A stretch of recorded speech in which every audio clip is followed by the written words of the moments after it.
Bonjour à tous. Dans cette vidéo, nous allons apprendre à tronquer et à arrondir un nombre. Tout d'abord, qu'est-ce que c'est que tronquer? Tronquer, ça a la même racine que le mot tronçonneuse. Autrement dit, l'idée sous-jacente, ça va être de couper notre nombre. Donc, pour tronquer un nombre à un certain rang, on coupe ce nombre au rang indiqué et on ne garde que la partie avant la coupure. Prenons l'exemple du nombre 152,89 et essayons de le tronquer au dixième. On nous demande donc de tronquer au dixième. Il faut donc repérer le chiffre des dixièmes. Ici, c'est 8. Deuxième étape, on coupe juste derrière ce 8.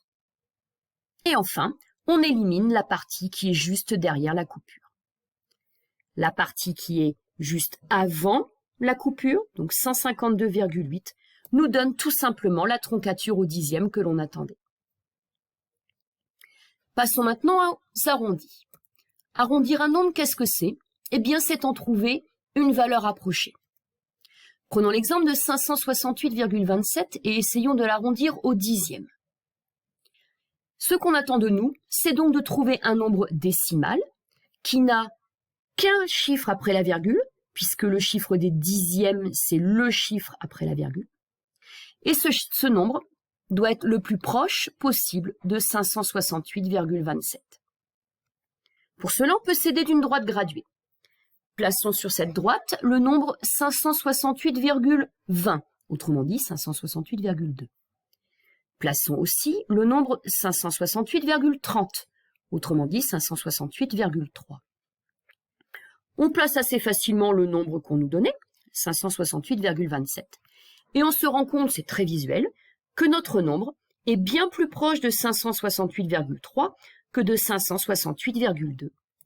Eh bien, ça signifie que 568,3 est l'arrondi au dixième de 568,27.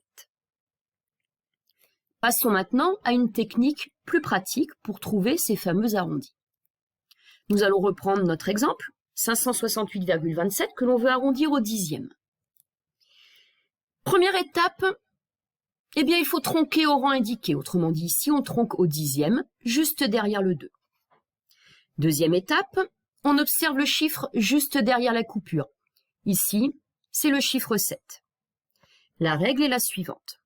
Si ce chiffre est supérieur ou égal à 5, on ajoute 1 au dernier chiffre de la troncature. Si ce chiffre est inférieur strictement à 5, eh bien, on garde la troncature.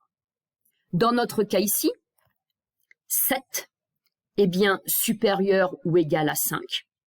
On va donc ajouter 1 au dernier chiffre juste avant la coupure. On va donc passer de 2 à 3. Et notre arrondi sera 568,3. J'espère avoir été assez clair sur ces techniques d'arrondi et de troncature. Et je vous dis à bientôt pour une nouvelle vidéo.